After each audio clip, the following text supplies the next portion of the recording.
Terima kasih atas kesempatannya. Perkenalkan, nama saya Alvin Reynold Lawalata. Di sini saya akan menjelaskan tentang teknik informatika dan komputer dari kalkulasi hingga komunikasi. Pada poin A, pengertian komputer. Komputer adalah serangkaian ataupun sekelompok mesin elektronik yang terdiri dari ribuan bahkan jutaan komponen yang dapat saling bekerjasama serta membentuk sebuah sistem kerja yang rapi dan teliti. Pada poin B, manfaat komputer di rumah. Yang pertama, keberadaan komputer pribadi di rumah atau home PC memberikan manfaat yang cukup banyak, misalnya untuk membantu seseorang melakukan hobinya, misalnya games, membantu melakukan pekerjaan kantor di rumah. Bahkan dengan bantuan komputer, rumah bisa menjadi kantor untuk bekerja, membantu kita melakukan proyek-proyek kecil bersama keluarga, membantu anak mengerjakan pekerjaan rumah dari sekolah, menghubungi saudara dan teman melalui email dan sebagainya. Yang kedua, dunia kerja dan pendidikan. Dunia kerja dan pendidikan. Dunia kerja adalah yang mungkin mendapatkan manfaat paling besar dari TI, apalagi saat ini sudah berkembang yang namanya mobile teknologi, seperti PDA atau personal digital assistant, laptop, handphone, dan sebagainya, yang memungkinkan informasi dapat diakses oleh orang yang sedang dalam perjalanan. Pada poin C, hubungan komputer dengan teknologi informasi. Peranan teknologi informasi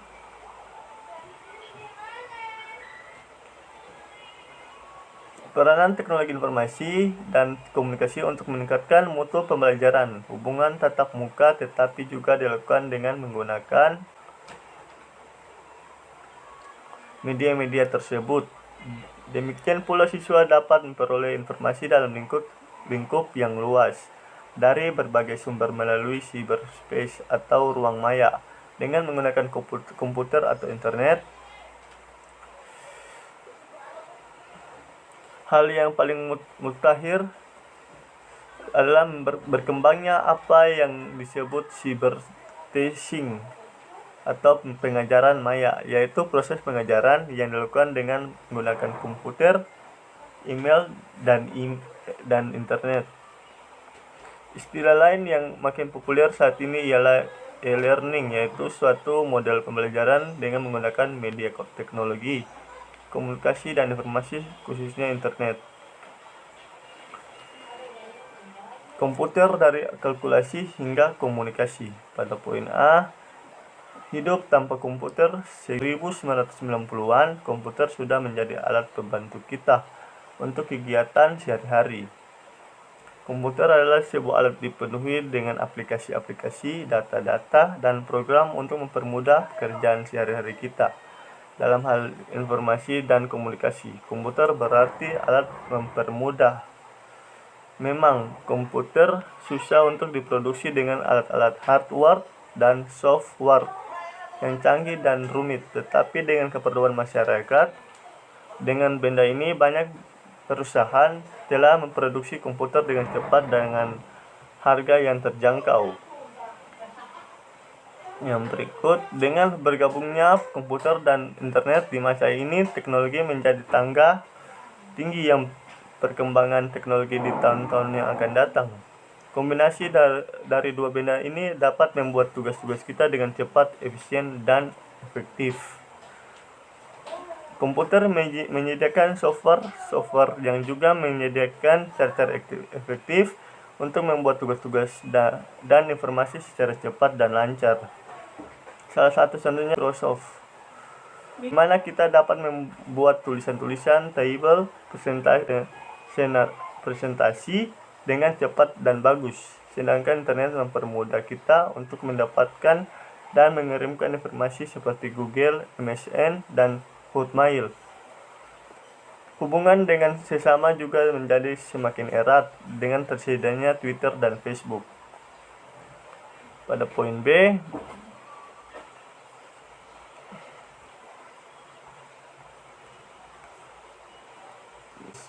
Mesin proses informasi atau bisa disebut dengan CPU. CPU adalah singkatan dari Central Processing Unit, merupakan perangkat keras komputer yang juga disebut sebagai unit pengelola pusat atau UPP pada komputer. Fungsi CPU sendiri adalah sebagai kalkulator. Cuma perbedaan antara CPU dan kalkulator, di mana CPU ini lebih kuat daya prosesannya bila dibandingkan dengan kalkulator biasa. Adapun fungsi utama CPU adalah melakukan berbagai operasi, termasuk operasi aritmatika dan logika, terhadap data yang datang dari memori atau informasi yang dimasukkan melalui perangkat keras seperti papan ketik atau keyboard, pemindai, tuas kontrol, maupun tikus atau mouse. CPU dikontrol menggunakan sekumpulan instruksi perangkat lunak komputer. Perangkat lunak tersebut dapat dijalankan oleh CPU dengan membacanya dari media penyimpan hard disk, disket, CD maupun perekam. Instruksi-instruksi tersebut kemudian disimpan terlebih dahulu pada memori fisik atau RAM, yang mana setiap instruksi akan diberi alamat unik yang disebut alamat memori. Selanjutnya, CPU mengakses data-data pada RAM dengan menentukan alamat data yang dikehendaki. Pada poin C, cara kerja CPU.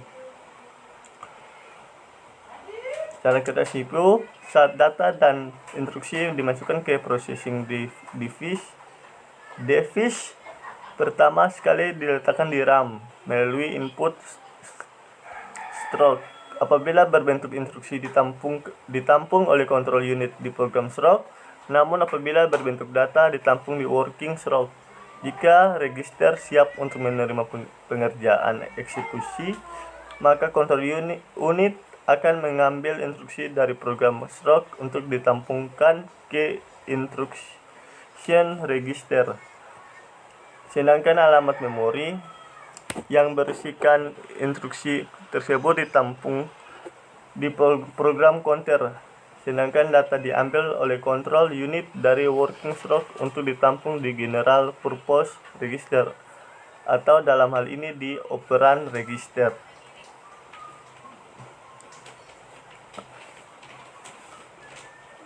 Berikut video card VGA atau mengolah gambar sebelum ditampilkan ke monitor. Yang kelima, sound card, fungsi kartu suara sebagai prosesor audio untuk komputer Anda. Analog atau sinyal digital yang masuk ke dalam input kartu dan digital diinterpretasikan sebagai algoritma yang pada gilirannya ditafsirkan sebagai bentuk gelombang dan menghasilkan sinyal sonik dan output dari kartu suara komputer. Yang berikut, hard disk. Sebagai penyimpanan data pada komputer, kapasitas yang benar tentu saja berpengaruh terhadap jumlah data yang dapat kita simpan. Tambah lagi, buffer yang besar akan membantu kecepatan transfer baik antar hard disk ataupun untuk proses suatu program. Fungsi lain dari hard disk untuk penyimpanan data yang bersifat mobile dengan sedikit penambahan casing pada hard disk laptop.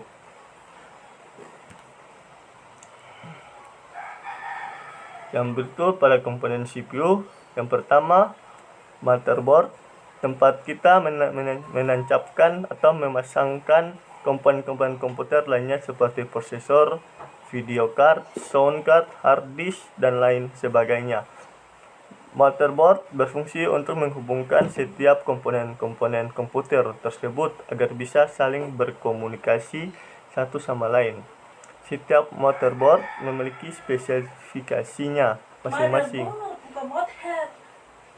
Spesifikasi seperti prosesor apa yang didukungnya dan berapa kapasitas maksimal RAM yang didukung oleh motherboard tersebut. Yang kedua, prosesor, otak sebuah komputer yang bertugas memproses perintah dan logika yang diberikan oleh operator komputer. Yang ketiga, RAM, Berfungsi menampung data yang telah terproses oleh prosesor sebelum dialirkan ke bagian-bagian yang membutuhkan.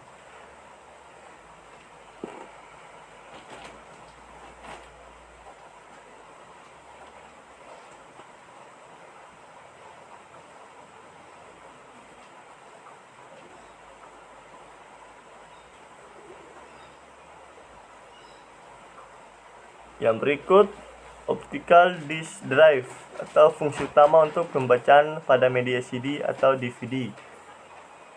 Yang berikut, power supply, mengubah jenis daya listrik yang tersedia di stop kontak 120 volt 60 Hz menjadi arus komputer dapat digunakan plus 5 dan plus 12 volt DC saat ini.